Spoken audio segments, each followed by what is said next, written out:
Day 23. Finding the escape hatch. No temptation has overtaken you except such as is common to man. But God is faithful, who will not allow you to be tempted beyond what you are able. But with the temptation will also make the way of escape, that you may be able to bear it. 1 Corinthians 10:13. Imagine for a moment that you are standing in front of your home. You are a stranger coming up to your street. You see a stranger coming up to your street.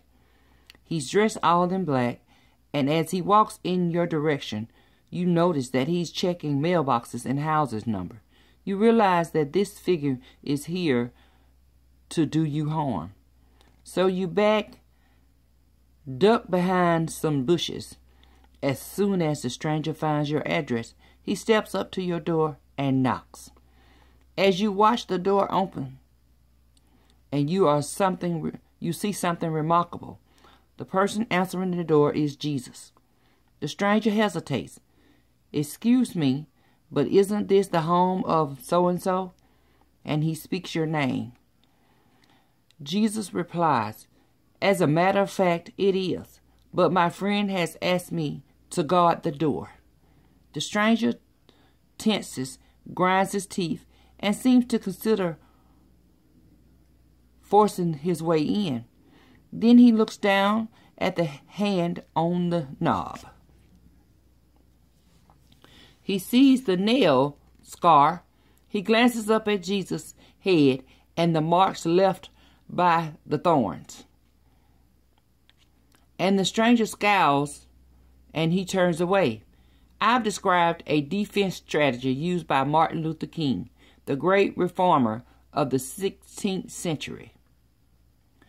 When he faced temptations of all kinds on the front lines of a spiritual awakening that was shaking the world, Luther felt himself under constant attack.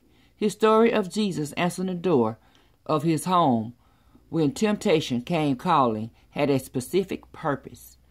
It was his way of meditating on a powerful truth about Christ's power to help us escape temptation. For in that he himself has suffered being tempted, he is able to aid those who are tempted. Hebrews 2:18. Did you notice the wonderful escape clause in today's verse? In his faithfulness, God pledges to not allow any temptation to push you beyond your ability to resist, because with the temptation will be provided the way to escape. 1 Corinthians 10:13. Note that the Bible doesn't say a way. Here's how I put the truth to work in my life. If I'm really tempted to sin, I say out loud, this temptation to, and then I name the sin, is not too strong for me, because my Father has limited it to what I'm able to cope with righteous and right this moment. Okay, let me do that again. I got some stuff stuck together. This temptation, and then you name the sin. Like this temptation, somebody at work is getting on my nerves. So this temptation is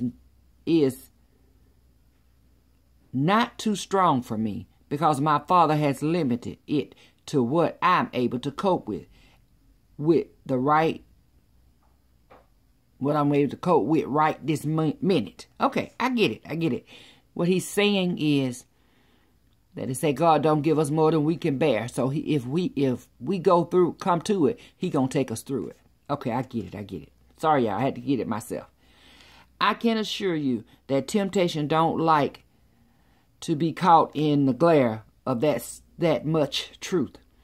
When you bring them out into the open,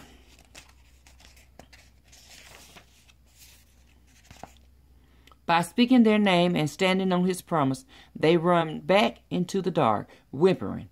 Then you see the allurements from what they really are: puny, pathetic, devices sent to obstruct and damage. Do you understand now that God will help you in temptation more than help you protect you from being tempted beyond your strength to resist, more than protect you? You open the way for you to cope with it and for you to escape. It's all true. You won't need to be afraid again, but then neither will you be able to make excuses again. Jesus Christ has already faced this temptation for you, and he's already made your escape. My Jabez Journal. In what challenging circumstances have I been more successful at avoiding temptation? What principles can I identify from the experiences that I could apply in areas where I'm still struggling? The Lord knows how to deliver the godly out of temptation. 2 Peter 2:9.